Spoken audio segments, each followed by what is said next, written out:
Okey, Assalamualaikum pelajar-pelajar 4 Syifa dan 4 Bina. So hari ini cikgu akan rakam pengajaran cikgu. Memandangkan tadi cikgu janji nak buat kelas tetapi pada masa yang sepatutnya tu cikgu masih berada di luar menyelesaikan beberapa perkara. Jadi cikgu minta maaf banyak-banyak. Terpaksa rakam sekali lagi. Okey. Jadi cikgu akan share screen.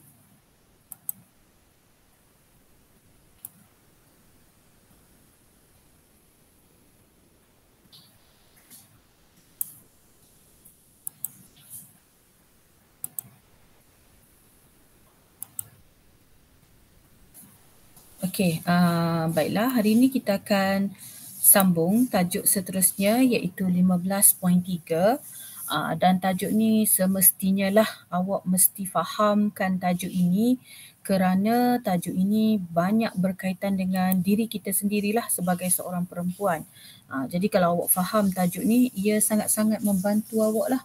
Sangat-sangat membantu awak dalam mengetahui tentang diri awak sendiri. Okey, apa tajuk yang kita nak belajar hari ini ialah 15.3 berkaitan dengan kitar haid dan kita nak tengok hari ini apakah peranan-peranan hormon yang terlibat dalam kitar haid.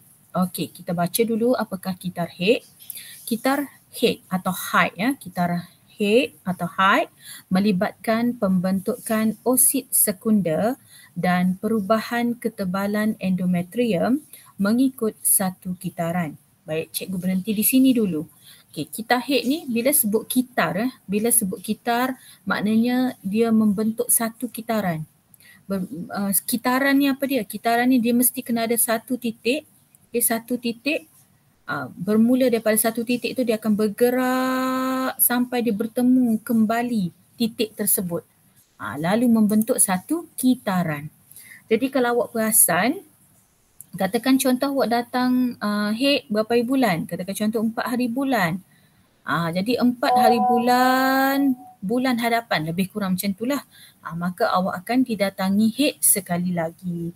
Jadi dalam kitar haid ni apa yang kita nak tengok ialah pembentukan osid sekunder atau ovum, pembentukan osid sekunder atau ovum dan perubahan pada ketebalan endometrium, perubahan pada ketebalan dinding uterus awak.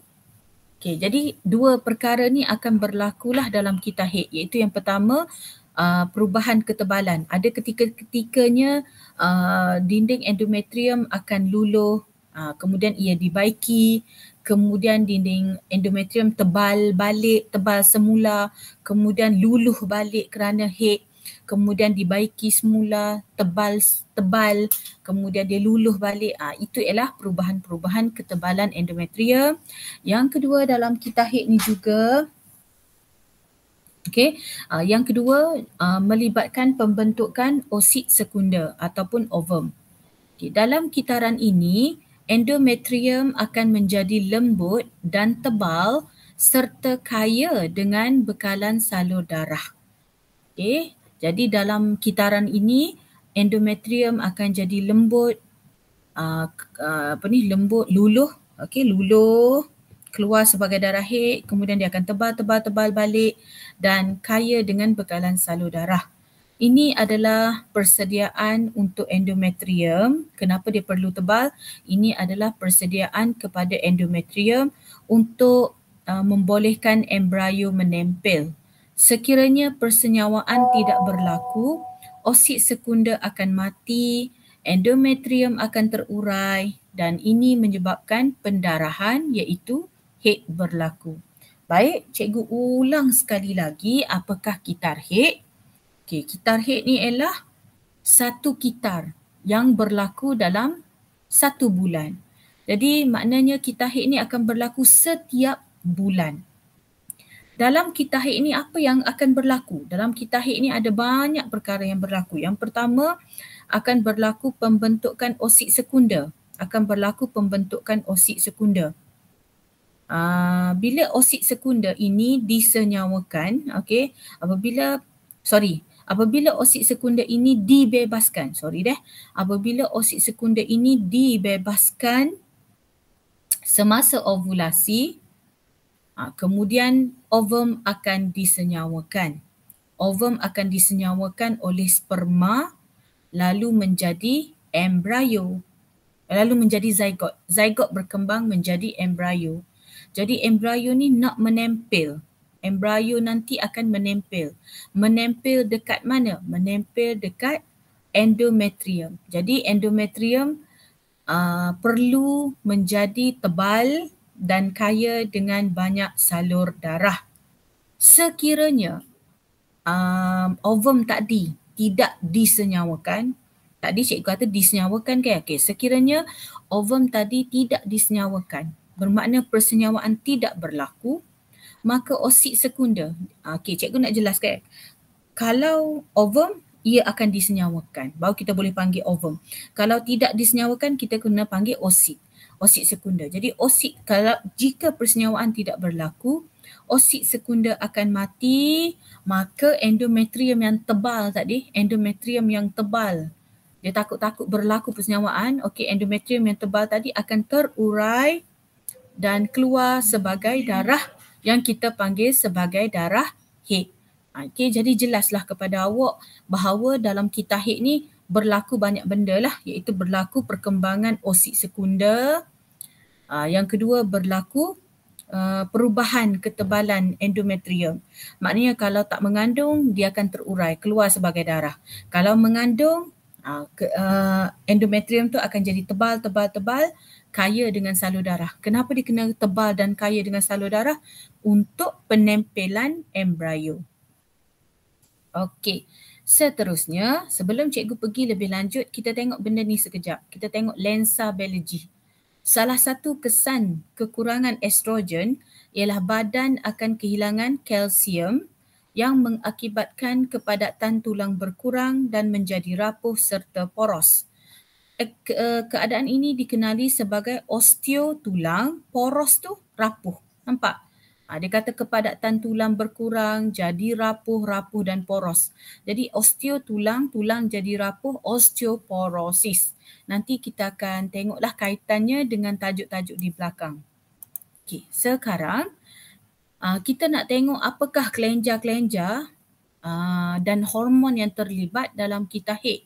Okay, kelenjar yang terlibat kita ada dua lah, iaitu kelenjar pituitari yang terletak dalam otak awak dan yang kedua kelenjar ovari. Ovari ni hanya ada orang perempuan sahaja.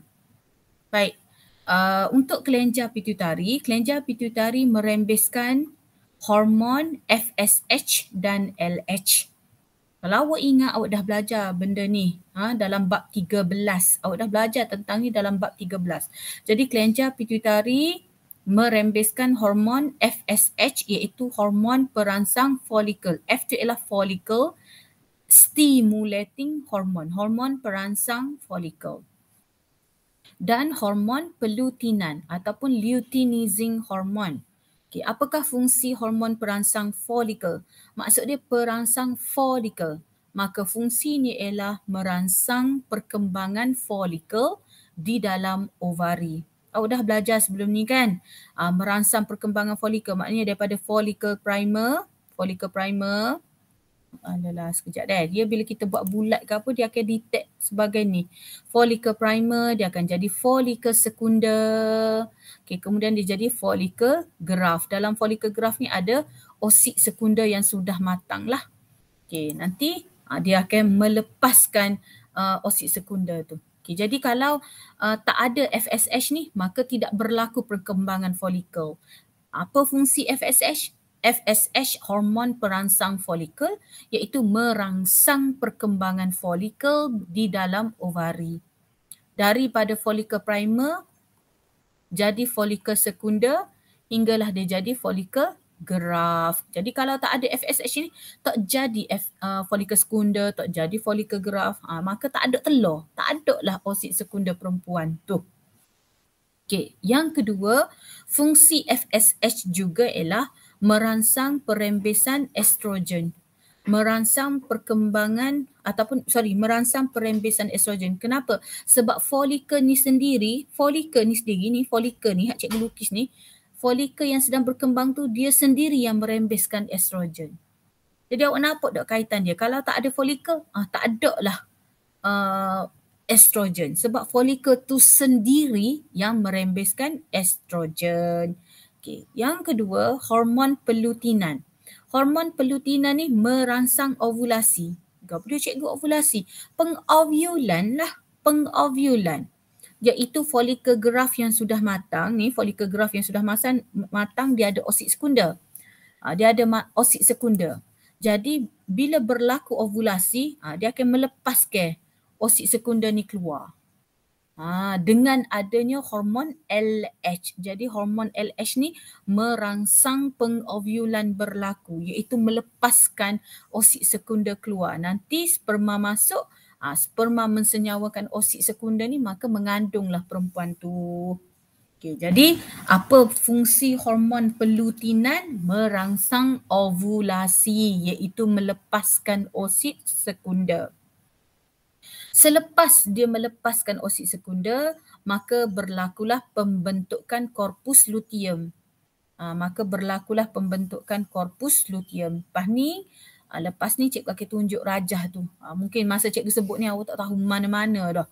Okay, menyebabkan pembentukan korpus luteum. Dan korpus luteum ni sendiri merembeskan progesteron. Jadi kalau tak ada LH, tak ada korpus luteum. Kalau tak ada korpus luteum, tak ada progesteron. Okey, cikgu tutup sekejap, kita tengok. Nampak? Okey. Tengok cikgu terangkan sekali lagi. Tadi cikgu kata hormon FSH. Hormon FSH dirembeskan oleh kelenjar pituitari, kan? FSH ni untuk apa? Ni untuk merangsang perkembangan folikel.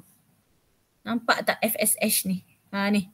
FSH ni yang warna hijau ni. Bila dia tinggi tengok graf ni.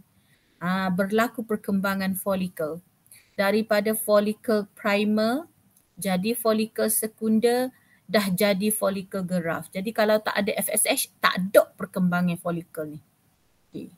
Kemudian folikel ni sendiri dia jugalah yang merembeskan hormon estrogen warna kuning ni. Dalam ni sebab cikgu ambil daripada graf BI, maka dia panggil estradiol. Tak cara tu dah. Okay, jadi folikel ni sendiri yang sedang berkembang ni, folikel tu merembeskan hormon estrogen. Jadi nampak tak estrogen naik tinggi. Okay, kemudian LH, hormon LH, nampak tak? Bila LH ni tinggi, LH tu merangsang berlaku pengovulan, ovulasi. Ovulasi ni apa? Melepaskan oksid sekunder. Jadi masa melepaskan oksid sekunder ni, kalau berlaku kemasukan sperma, maka akan berlakulah persenyawaan, maka perempuan tu akan mengandung, pregnant. Okay. Bila dah lepaskan oksid sekunder, tak ada dah. Tak ada telur dah. Tak ada apa-apa dah. Maka bila tak ada apa-apa, jadilah korpus luteum. Jadilah korpus luteum. Dah tak ada apa-apa dah. Okay, dan korpus luteum ni sendiri, dia merembeskan progesteron. Nampak tak? Bila dia merembeskan progesteron, tengok. Progesteron pun naik tinggi. Okay, boleh dah? Tu yang awak nak kena hafal lah dan kena fahamkan. Okay, habis tentang kelenjar pituitari. Kita pergi kepada ovari. Ovari ni cikgu ada beritahu dalam rakaman cikgu sebelum ni. Ovari ni orang perempuan je ada. Orang lelaki tak ada ovari. Jadi ovari ni merembeskan hormon orang perempuan. Cara ni ingat deh. Merembeskan hormon orang perempuan. Apa? Cikgu kata orang perempuan sebab estrogen dalam BI, dalam bahasa Inggeris, ianya dieja sebagai OESTROGEN. Tu cara nak ingat. So eja gini lah. Jadi ovari orang perempuan je ada. Jadi ovari merembeskan orang perempuan, iaitu hormon estrogen dan progesteron. Okey, apa fungsi estrogen? Estrogen ni awak ingat benda ni je. Becky. Awak ingat gitu je. Baiki endometrium. Baiki endometrium serta barulah awak ambil merangsang penebalan endometrium. Dia kena baiki dulu endometrium. Bila nak baiki? Selepas kedatangan haid. Sebab apa? Sebab masa awak datang haid, endometrium akan luluh. Luluh kan? keluar sebagai darah haid. Awak perasan tak bila awak darah haid ke, awak mari haid, awak nampak macam ada keping-keping. Itu ialah kepingan-kepingan dinding endometrium. Jadi estrogen ni nak baiki endometrium selepas kedatangan haid. Juga merangsang perkembangan folikel sehingga mencapai kematangan dan merangsang perembesan LH dan LH sebelum ovulasi. Okey, kalau progesteron, awak ingat penebalan. Awak ingat 5P. Nanti cikgu akan ajar nanti. 5P. P yang pertama ialah hormon progesteron. Hormon progesteron ni untuk apa? P. P yang kedua, penebalan endometrium. Dia tak sama macam estrogen. Estrogen tu untuk baiki endometrium, nak baiki selepas mari haid. Tetapi kalau progesteron, dia untuk penebalan endometrium. Dia nak tebal endometrium. Macam mana dia nak tebal? Menjadikannya tebal, berlipat-lipat dan kaya dengan salur darah. Kenapa?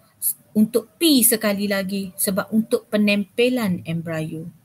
Apa cikgu dia nak penempelan embrio? Sebab sudah berlaku P sekali lagi, itu sudah berlaku persenyawaan. Sudah berlaku persenyawaan. Gapo cikgu sudah berlaku persenyawaan? Maknanya perempuan ni pregnant. Dia ni persediaan untuk sekiranya perempuan tu pregnant. Jadi persediaan untuk pregnant ialah dia akan buat penebalan dinding endometrium. Apa dia nak tebal cikgu? Sebab untuk penempelan embrio. Maknanya perempuan ni sudah pregnant. Jadi awak ingat progesteron 5P. Jadi semasa progesteron ni tinggi, semasa adanya progesteron ni, maka tak ada FSH dan LH, tak ada. Sebab tu dia kata merencat rembesan FSH dan LH untuk menyekat perkembangan folikel dan menghalang ovulasi. Maknanya semasa ada progesteron ni, perempuan ni pregnant, maka FSH tak ada, LH tak ada. Jadi sebab tu awak jangan pelik lah. Orang perempuan yang mengandung ni, dia tak akan datang haid 9 bulan, dia boleh sembahyang 9 bulan. Okey, jadi dalam tajuk-tajuk seterusnya belakang-belakang nanti, kalau awak berminat tentang bidang pembiakan perempuan ni, awak bolehlah jadi ahli obstetrik dan gynekologi, iaitu doktor pakar dalam bidang pembiakan dan sakit puan, khusus untuk puan lah. Jadi awak bolehlah jadi doktor dulu, doktor biasa dulu, kemudian sambunglah buat kepakaran dalam bidang obstetrik dan gynekologi. Baik, sekarang cikgu akan pergi dengan lebih lanjut, iaitu tentang haid dan kita haid. So apa sebenarnya definisi haid ni? Haid ni apa? Tadi kita haid. Okay, sekarang haid ni apa? Haid ni ialah keluluhan. Luluh. Luluh ni apa? Macam keluar. Bok-bak. Gitu. Keluluhan. Luluh ke apa? Lapisan bahagian dalam dinding uterus atau dinding endometrium. Mana-mana boleh guna. Awak nak guna dinding uterus boleh, nak guna dinding endometrium boleh. Jadi awak rasa tak masa awak mari haid tu, awak tengok darah awak bercampur dengan keping-keping. So itu ialah keluluhan lapisan dalam, lapisan bahagian dalam dinding uterus atau endometrium yang disertai dengan pengeluaran darah. Cikgu buat apa keluar darah cikgu? Sebab salur-salur darah yang tebal tadi diingatkan awak mengandung, so tak jadi mengandung. Jadi salur darah tak akan pecah. Sebab tu yang keluar darah, keluar tisu epitelium dinding-dinding dan macam keluar mukus cecair melalui faraj. Jadi itu ialah definisi haid. Semasa haid berlaku, tisu-tisu pada endometrium yang sangat kaya dengan salur darah, sebab diingatkan awak ni mengandung, tapi tiba-tiba tak mengandung, maka tisu-tisu endometrium yang kaya dengan salur darah akan pecah. Tisu-tisu yang ada banyak salur-salur darah tadi akan pecah dan pecah serta keluar sebagai darah haid. Tempoh kedatangan haid bagi secara secara am. Secara am ni maksudnya dia mengambil kira semua wanita. Tak kira lah awak datang 10 hari ke, 14 hari ke, 9 hari ke. Dia ambil secara purata tempoh kedatangan haid ialah 5 hingga 7 hari. Kedatangan haid merupakan permulaan akil balik seseorang perempuan. Okey, bila awak mula didatangi haid, maka awak sudah akil balik, awak sudah mencapai kematangan dan awak sudah dikira sebagai subur bagi seorang perempuan. Okey, kita haid. Perubahan kita bulanan yang berlaku dalam badan wanita berserta dengan pengovulan dan pendarahan. Jadi tadi cikgu dah sentuhkan kita haid ni gapo? Kita haid ni dia menceritakan tentang pengovulan. Maknanya perkembangan folikel tu. Dalam 1 bulan tu akan berlaku perkembangan folikel. Kemudian kalau tak jadi mengandung maka keluarlah pendarahan. Dan kita haid ni berlaku selama 28 hari. Cikgu buat apa 28 hari? Bukan ke 1 bulan tu 30. Dia ambil kira yang ni lah, yang bulan Februari tu. Jadi secara puratanya ialah 28 hari setiap kali kita haid. Okey, kepentingan. Kenapa mesti ada kita haid? Jadi setiap bulan dalam satu kita haid tu, ovari akan membebaskan oksid sekunder. Dalam 1 bulan tu, ovari akan membebaskan oksid sekunder. Bila tu cikgu? Bila hari subur. Memang tiap-tiap bulan dia akan bebaskan 1 oksid sekunder. Okey. Yang kedua, memperbaharui dinding uterus dengan berlakunya penebalan bagi menerima ovum yang disenyawakan dan membolehkan penempelan embrio. Memang tiap-tiap bulan selepas awak keluar darah haid, dinding uterus akan dibaiki dan ditebalkan. Dia takut-takut awak ni mengandung. Jadi memang tiap-tiap bulan selepas mari haid, dinding uterus akan dibaiki. Lepas dibaiki, dia akan ditebalkan. Sebab dia takut-takut berlakunya persenyawaan untuk penempelan embrio. Tak jadi mengandung, dia akan keluar balik darah haid. Lepas keluar darah haid, dia akan dibaiki. Lepas dibaiki, ditebalkan. Lepas ditebalkan, tak jadi mengandung pula. Keluar darah haid pula. Okey, setiap bulan macam tu. Tapi kalau misalnya katakan, cikgu, dah mengandung dah perempuan tu. Bila perempuan tu mengandung je, haid dah tak keluar dah. Okey, dinding tu akan tebal, makin tebal. Haid tak berlaku dah. Okey, kemudian kepentingan kita haid ni juga ialah untuk menyingkirkan haid akibat kegagalan persenyawaan ovum. Selagi keluar haid, maknanya awak tak mengandung lah. Tapi kalau tak mari-mari haid, 2, 3, 4 bulan dah, maknanya mungkin dah 4 bulan mengandung. Dan dalam kita haid juga merangsang perembesan hormon FSH, LH, estrogen dan progesteron. Jadi dalam kita haid ni, kita akan belajar 4 hormon ni. Penting ni sebab kalau kucar salah satu hormon ni memang mengganggu kita haid juga. Okey, so sekarang kita nak tengok ni, kita nak pergi satu persatu. Okey, jadi kalau kita tengok sini, kita haid ni dia sangat complicated. Kenapa complicated? Sebab dia ada 4 graf yang awak kena fahamkan. Apa cikgu main dengan 4 graf? Okey, graf yang pertama kita akan tengok tentang dinding uterus. Tentang dinding uterus. Awak nampak je daripada 0 days, 0 days, kemudian hari ke-14, kemudian hari ke-28. Jadi hari pertama awak mari haid, katakan contoh hari ni berapa hari bulan? Hari ni 13 hari bulan. Awak pun mari haid. Maka ia dikira sebagai hari pertama. Jadi sebab tu dia tengok, nampak tak anak panah ni kata tanda permulaan kita haid ialah pendarahan. Maknanya kalau awak datang haid hari ni pukul berapa sekarang? Hari ni pukul, katakan contoh pukul 4 berapa ni? 4:30. Tengok ada darah haid. So hari ni 13 hari bulan dikira sebagai hari pertama datang haid. Jadi biasanya dia kata dah tadi kan hari berapa hari mari haid? 5 hingga 7. Jadi awak nampak tak dinding uterus awak keluar? Nampak tak dia buat macam ni? Maknanya berlaku pendarahan. Kenapa? Dinding uterus luluh, keluar bersama-sama dengan darah, mukus bendalir dan cecair, kan? Okey. Kemudian selepas datang haid, selepas keluar darah haid, Diikuti dengan pembinaan semula dinding uterus. Nampak tak dinding uterus dibaiki balik?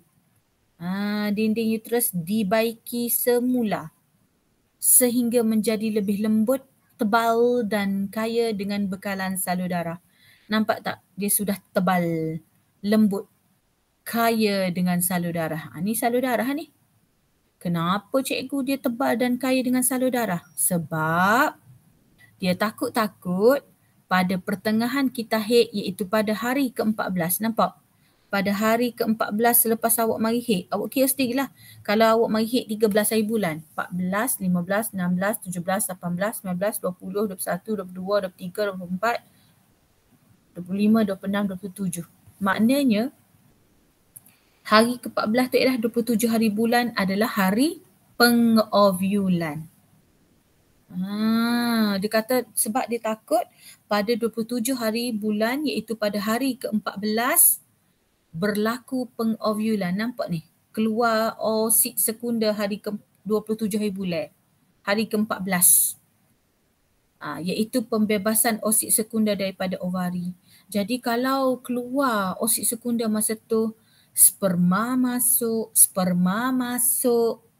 maka perempuan ni mengandung, maka betul lah dinding ni tebal. Nampak? Apa tak persediaan dia? Dinding tu menjadi tebal, kaya dengan salur darah. Tapi kalau tak jadi ngandung, maknanya sperma tak masuk, maka nampak tak? Dinding ni akan luluh balik, dia akan jadi balik 1 hari bulan tadi. Maknanya hari pertama kedatangan haid. Kalau tak jadi mengandung. Okey, seterusnya kita pergi kepada contoh soalan. Perempuan yang mengalami datang haid yang banyak dan lama. Ada ni, ada sesetengah orang macam ni. Iaitu perempuan tu mari haid, darah dia banyak, kena tukar pad sampai 10 kali. 10 kali kena tukar pad dan lama pula tu. Orang lain datang haid 7 hari, dia datang haid 12 hari, banyak. Perlu diberikan rawatan bagi mengelakkannya dari keletihan. Nyatakan rawatan dan terangkan mengapa. So kita katalah, perempuan ni diberikan pil yang mengandungi ferrum. Kenapa? Sebab bila dia datang haid, dia sudah kehilangan darah yang banyak. Okay, dia sudah kehilangan darah yang banyak. Dalam darah tu ada apa? Ada oksigen. Jadi kita kena beri pil yang mengandungi ferrum untuk membina sel darah merah yang baru. Untuk membina sel darah merah yang baru bagi menggantikan sel darah yang hilang semasa haid. Jadi kesan akibatnya untuk mencegah anemia minor. Jadi sebab tu kalau kita perasan bila kita mari haid kita akan letih. Kalau hari 1, 2, 3 hari haid mula-mula tu kita akan letih. Kenapa? Sebab darah kita banyak keluar. Darah kita tu mengandungi oksigen. Jadi kita tak cukup oksigen lah. Oksigen ni untuk pembakaran glukosa bagi menghasilkan tenaga. Jadi sebab tu kita jadi letih. Kalau kita tidur lama. Bila kita bangun tu kita rasa macam penat sangat. Sebab itulah. Jadi untuk bantu orang yang macam ni, doktor akan beri pil mengandungi ferrum. Sebab ferrum ni untuk membina sel darah merah balik untuk menggantikan sel darah merah yang hilang. Jadi anemia minor dapat dicegah. Okey, sekarang kita nak pergi secara detail lah. Tadi cikgu baru cerita baru. Okey, jadi kalau awak tengok dalam buku teks awak, sekejap dia tunjuk berapa graf Dia tunjuk 3 je graf. Sebab apa dia tunjuk 3 graf? Sebab yang ni dia dah gabung dah hormon. Sepatutnya dia pecahkan hormon ni. Sepatutnya dia buatlah hormon FSH dengan LH. Ni hormon orang perempuan tapi dia gabung. Tak apalah. Okey. Okey, cikgu akan orang kata apa? Cikgu akan pergi baca dulu and then cikgu lompat balik pergi dekat graf. Okey, kita baca dulu deh. Hari 0 hingga 5. Jadi bila cikgu sebut hari 0 hingga 5, awak kena tengok sini. Hari 0 tu maknanya, okey, 1 ni ialah hari awak datang haid. Kan cikgu kata dah, ikutlah berapa hari bulan. Hari pertama awak datang haid dikira hari first. hari pertama.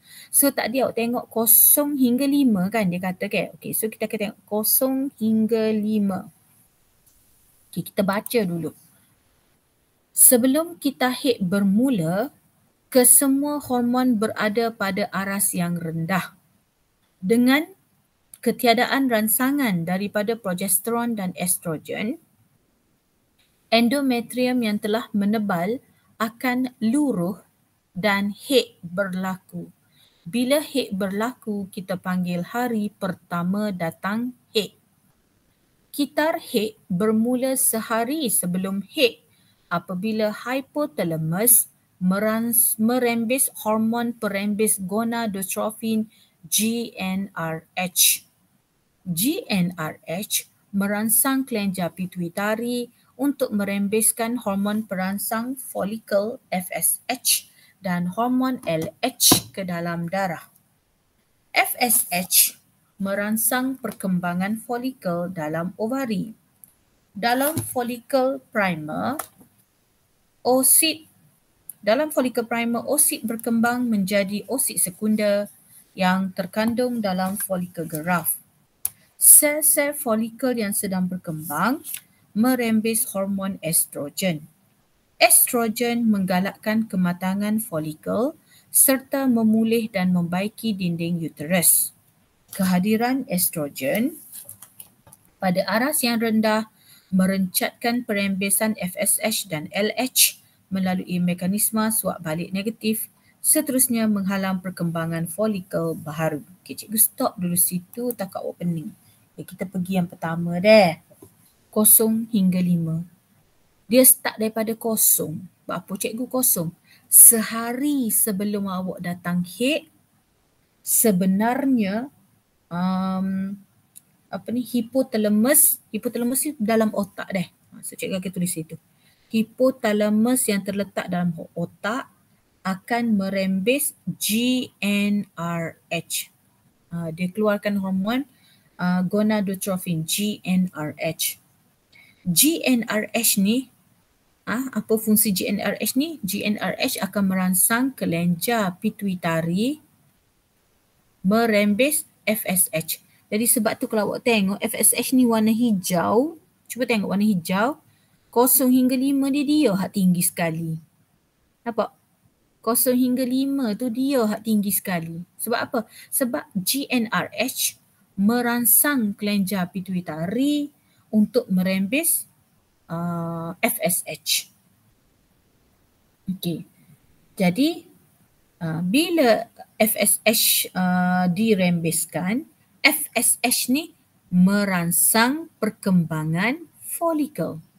Nampak? Selagi hijau tu ada, dia akan merangsang perkembangan folikel. Perkembangan ni maksudnya daripada kecil jadi folikel primer, jadi folikel sekunder, and then jadilah folikel geraf. Dia berkembang dengan adanya FSH. Dan awak perasan tak masa awak mari period tu nampak tak? Ni. Luluh. Berlaku pendarahan, keluar dinding-dinding uterus ni. Okay. Kemudian dia kata sel-sel folikel yang sedang berkembang merembes hormon estrogen. Ni folikel yang sedang berkembang ni dia juga merembes estrogen. Jadi awak nampak tak hijau keluar, warna merah pun semakin naik dah. Sebab apa? Sebab folikel tu sendiri merembeskan estrogen. Estrogen ni untuk apa? Estrogen ni untuk menggalakkan kematangan folikel serta memulih dan membaiki dinding uterus. Awak nampak tak? Bila pink ni tinggi, merah ni tinggi, estrogen ni tinggi, dinding uterus dibaiki.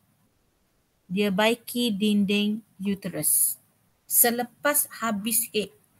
Maknanya kalau haid kita 0 hingga 5, maknanya 6 hari bulan, 7 hari bulan, 8 hari bulan, 9 hari bulan ni estrogen tinggi. Apa estrogen tinggi? Sebab estrogen nak baiki dinding uterus. Okey, semasa estrogen ni tinggi, awak nampak tak? FSH rendah. FSH rendah. Dah. Jadi sebab tu dekat LH pun rendah. Nampak yang hijau ni rendah, yang warna kuning ni pun rendah.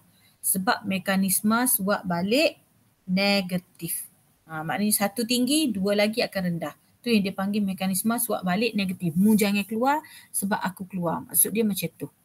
Okay, habis 0 hingga 5. Okay, now cikgu nak pergi kepada 6 hingga 14. Aras estrogen yang semakin meningkat.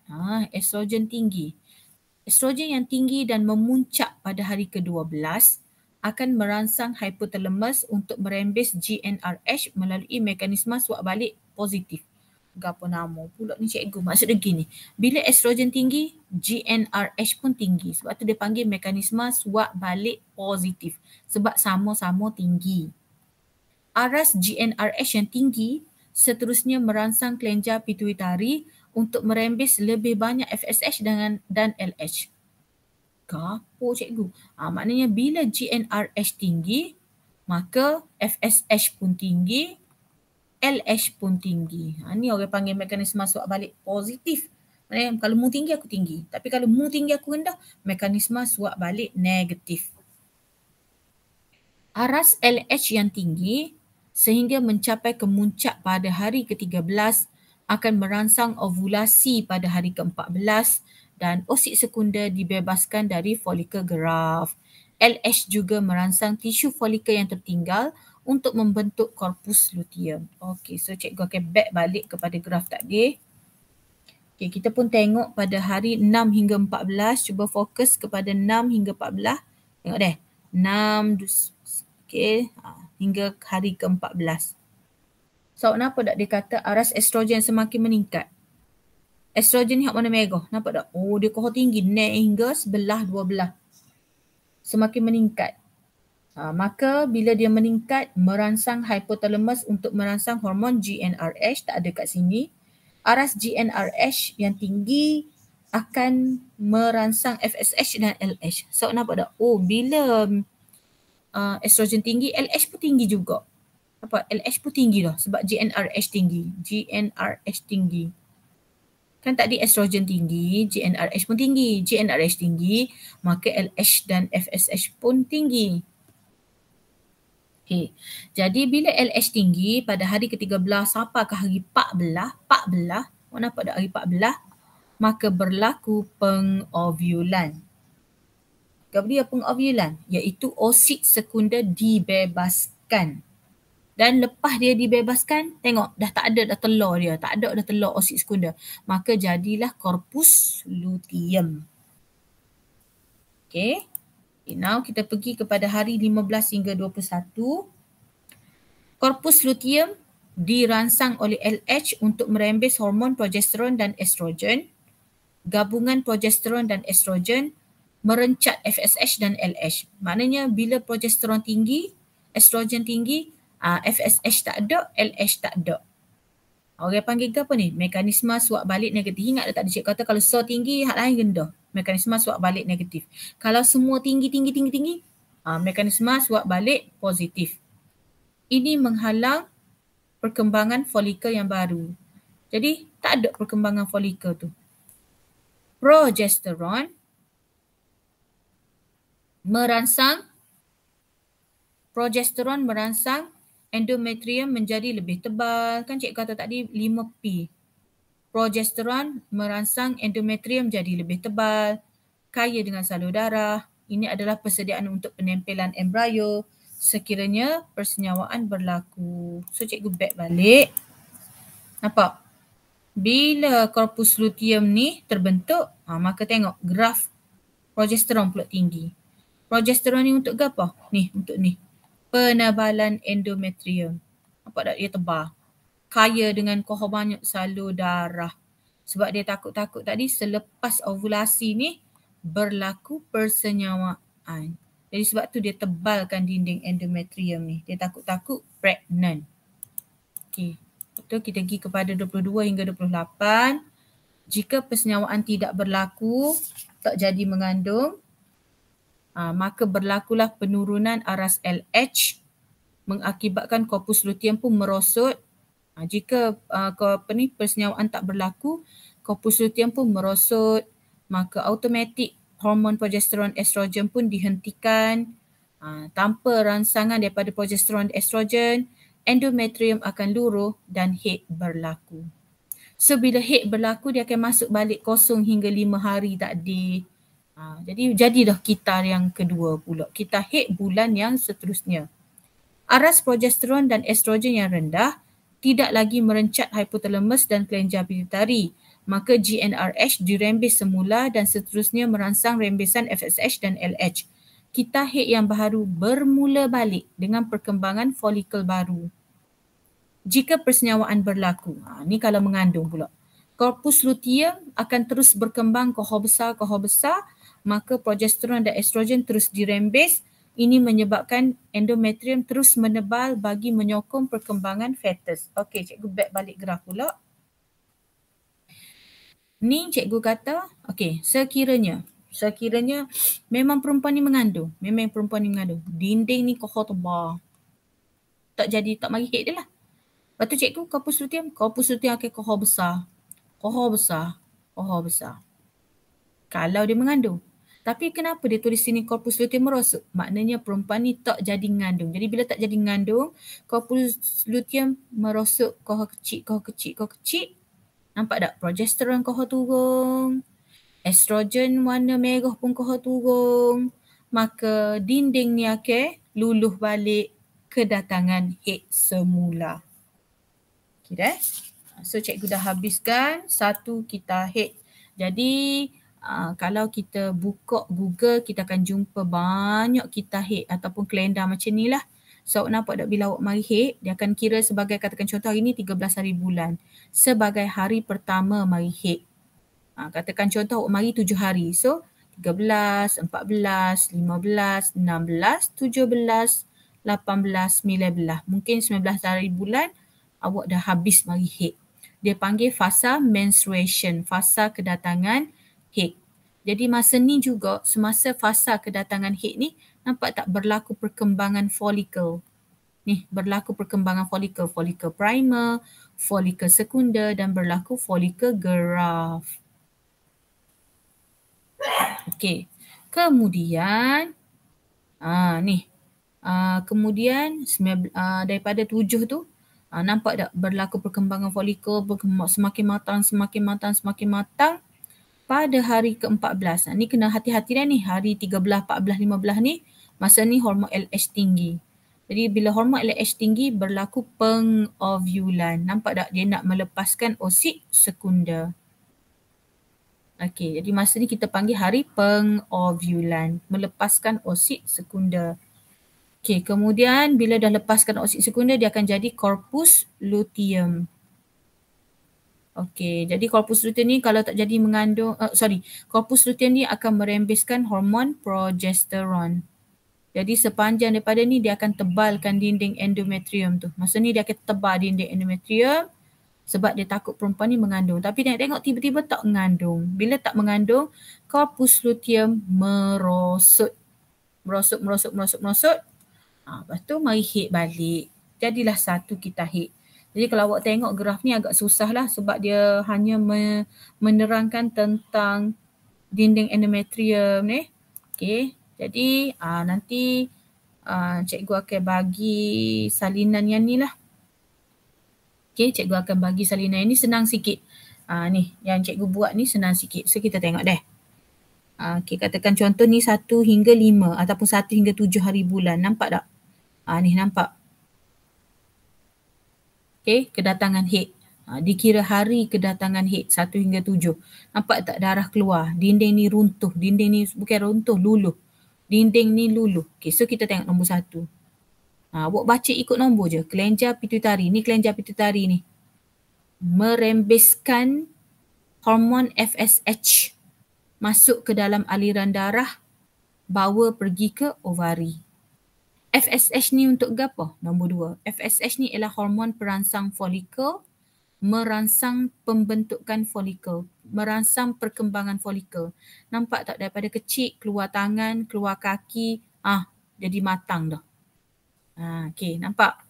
Dia dah jadi folikel graft. Okey, nampak dia jadi matang. Jadi nampak tak FSH ni untuk perkembangan folikel. Nombor 3. Tisu folikel tu sendiri, dia ni merembeskan estrogen. Nampak tak dia macam ketuk ni? Dia keluarkan estrogen. Dia sendiri tu menghasilkan estrogen. Okey, nombor 4, estrogen ni untuk apa? Estrogen ni untuk pembaikian penyembuhan dinding endometrium. Dia baiki dulu. Tak ada salur darah lagi, dia baru baiki. Okey, kemudian nombor 5, estrogen yang tinggi, bila estrogen tinggi, dia akan merangsang kelenjar pituitari merembeskan hormon LH. Estrogen tinggi, maka LH pun tinggi. Kita panggil mekanisme suap balik positif sebab mu tinggi, aku tinggi. Okey. Dengan LH yang tinggi, maka folikel graf akan membebaskan oosit sekunder. Kita panggil ovulasi. Ingat LH tinggi, folikel graf akan membebaskan oosit sekunder, kita panggil ovulasi. Okay, bila dah keluar folikel graf, tak ada dah lah. Dia lompang dah. Jadilah korpus luteum. So nombor 8, nanti dulu. Kita baca ni dulu. Nombor 7, LH juga menyebabkan folikel graf menjadi lompang. Lompang, tak ada telur dah, tak ada oosit sekunder dah. Maka kita panggil dia korpus luteum. Korpus luteum ni sendiri merembeskan progesteron. Nampak tak? Dia macam ketut ni. Dia merembeskan progesteron. Okay, nombor 9. Progesteron ni untuk apa? Progesteron dan estrogen. Dia kena dua-dua deh. Progesteron dan estrogen merangsang perkembangan endometrium jadi tebal. So nampak tak? Oh, banyaknya kaya dengan salur darah.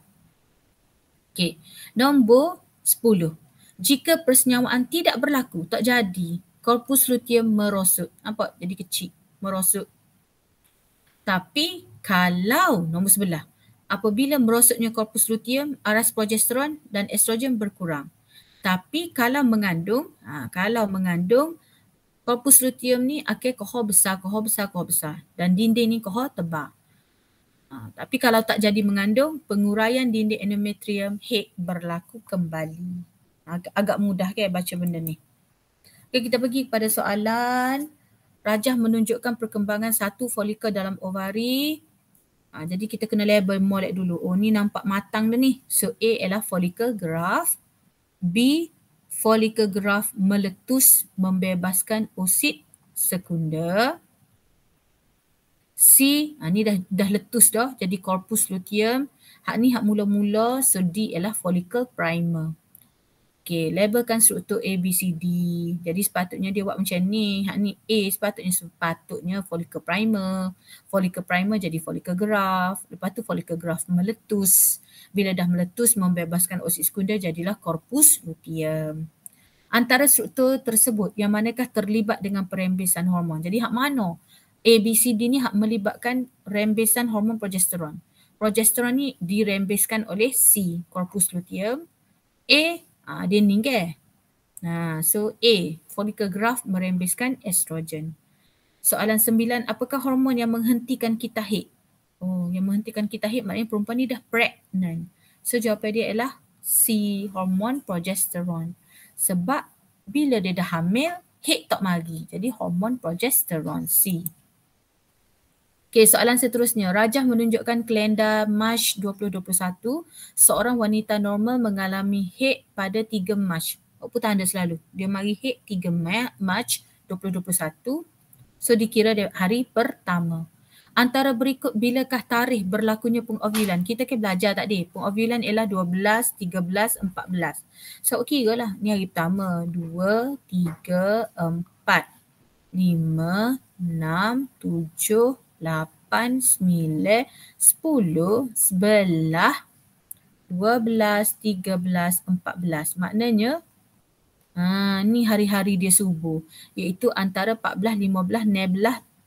Jadi awak carilah antara 14, 15, 16.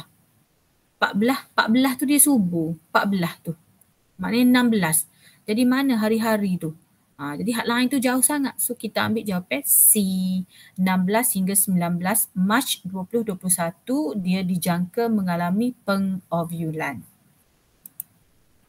Okey, soalan seterusnya. Aras progesteron dalam darah seorang wanita kekal tinggi selepas hari ke-22. Selepas hari ke-22 progesteron tinggi. Haid tidak berlaku, tak mari dah haid. Terangkan situasi ini. Jadi kita pun jelaslah. Ingat cikgu kata dah 5 P tadi. P yang pertama ialah progesteron. Progesteron tinggi, Progesteron. Progesteron ni untuk apa? Untuk penebalan endometrium. Sebab apa nak tebal? Sebab dah berlaku persenyawaan. Sebab apa berlaku persenyawaan? Maknanya perempuan ni dah pregnant. Apanya dengan pregnant tu? Sebab nanti dia nak buat penempelan embrio. Okay, jadi bila dia kata progesteron wanita kekal tinggi, maknanya perempuan ni dah pregnant. Jadi faktanya wanita ini mengandung. Jadi fungsi itu corpus luteum tidak merosot terus berkembang. Corpus luteum tu sendiri merembeskan banyak estrogen.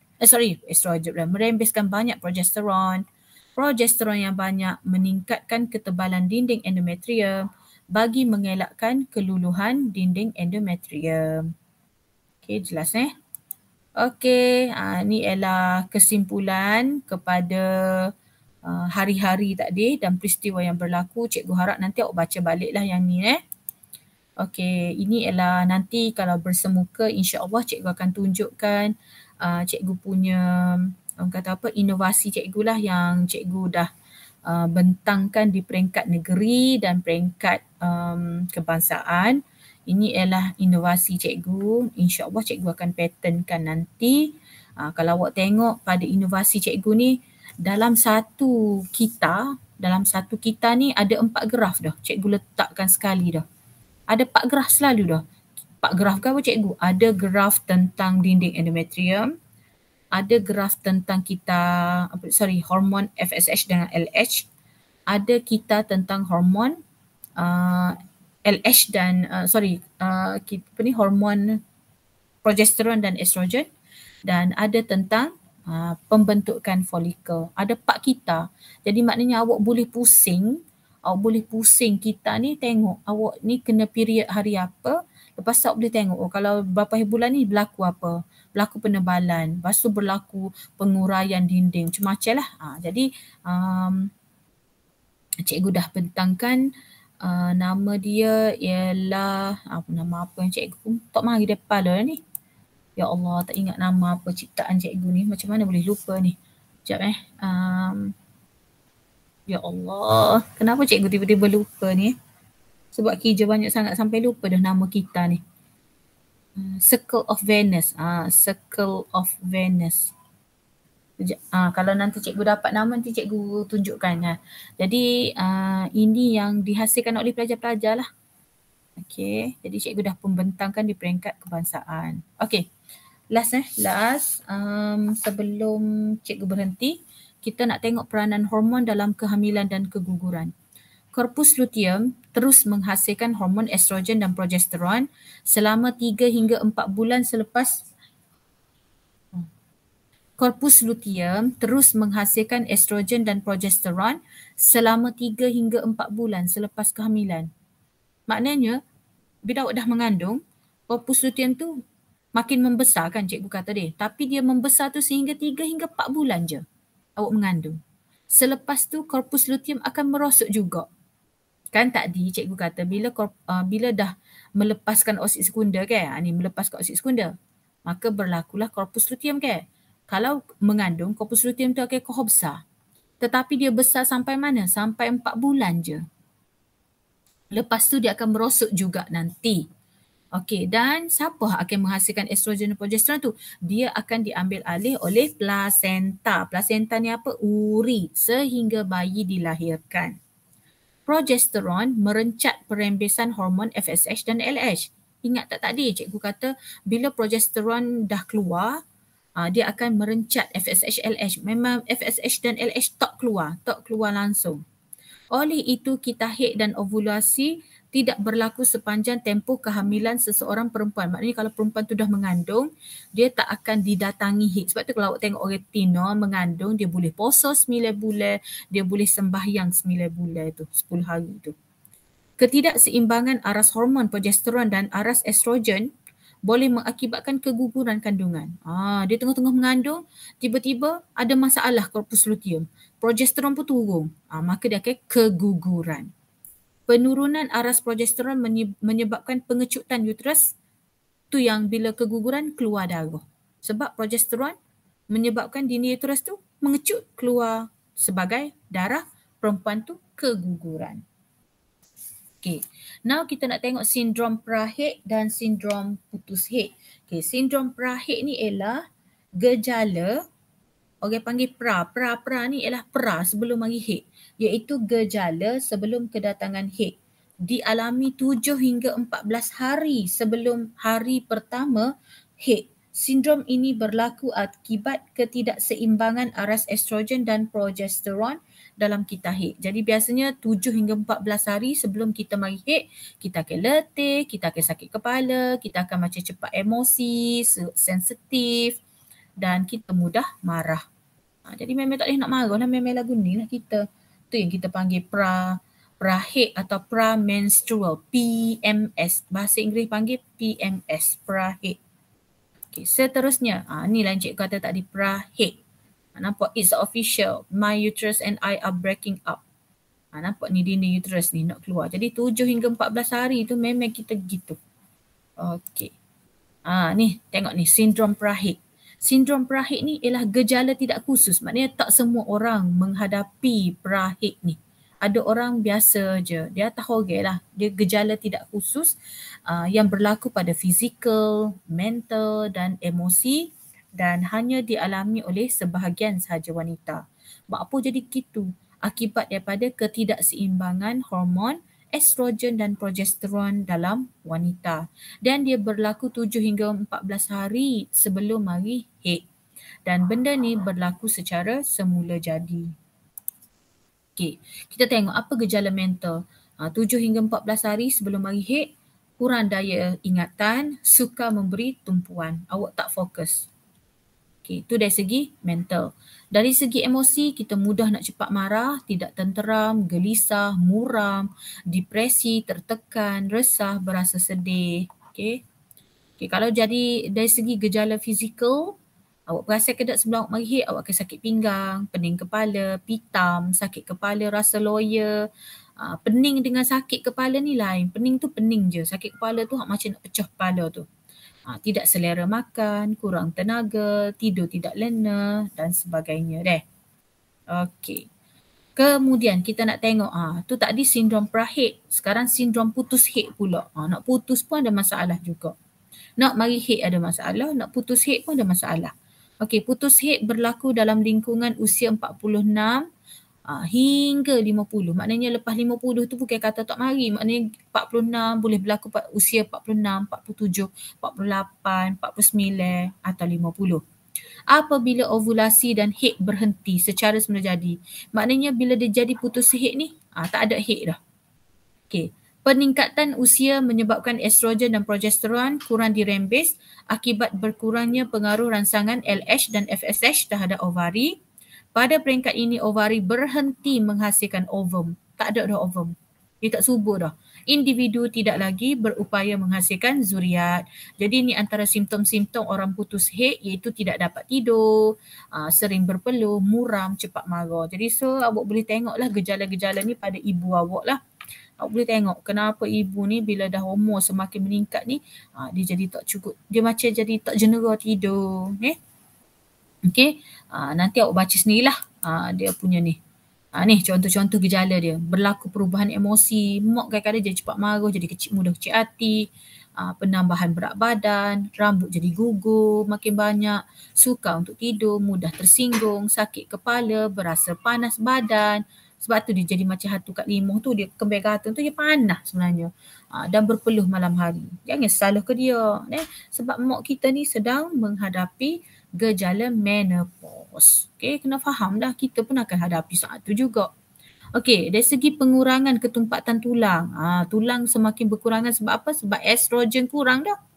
Okey, estrogen kurang, maka berlakulah pengurangan ketumpatan tulang, menyebabkan kehilangan unsur kalsium daripada tulang, menjadikan tulang kurang padat dan rapuh. Okey, sebab tu kalau tengok ramai perempuan dia mudah nak jadi bongkok. Okey, kemudian dia mudah mendapat risiko serangan jantung dan arteriosklerosis. Okey, so untuk soalan 15.3 ni awak jawab sendirilah. Boleh awak jawab sendiri. Jawapan nanti cikgu akan nanti kita akan bincang. Okey, sebab lama sangat dah ni majlis pula dah. Lama sangat dah ni pembincangan cikgu. InsyaAllah kita akan masuk tajuk seterusnya nanti. Okey, Assalamualaikum.